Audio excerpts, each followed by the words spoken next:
नागपूर शहरातील गोळीबार चौक परिसरात 23 डिसेंबरच्या पहाटे मोठी आग लागल्याची घटना घडली आहे।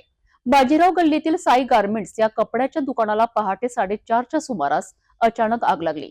या आगीत दुकानातील सर्व साहित्य जळून खाक झाले असून लाखो रुपयांचे नुकसान झाल्याचा अंदाज आहे। नागपूरच्या गोळीबार चौकातील बाजीराव गल्ली येथे असलेल्या साई गारमेंट या कपड्यांच्या दुकानाला पहाटेच्या सुमारास भीषण आग लागली। या इमारतीच्या खालच्या माळ्यावर कपड्यांचे दुकान असून वरच्या मजल्यावर मोठ्या प्रमाणात कपड्यांचे गोडाऊन आहे। पहाटेच्या सुमारास दाटीवाटीच्या वस्तीमधून मोठ्या प्रमाणात धूर निघताना स्थानिक नागरिकांच्या निदर्शनास आले।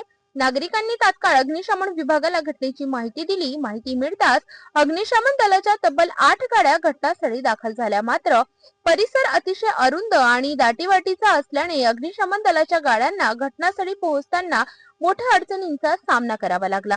अनेक तासांच्या प्रयत्नांनंतर अग्निशमन दलाने आगीवर नियंत्रण मिळविले।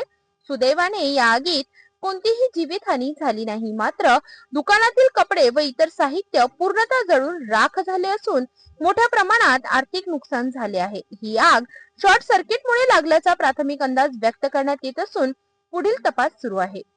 या घटनेमुळे परिसरात एकच खळबळ उडाली होती।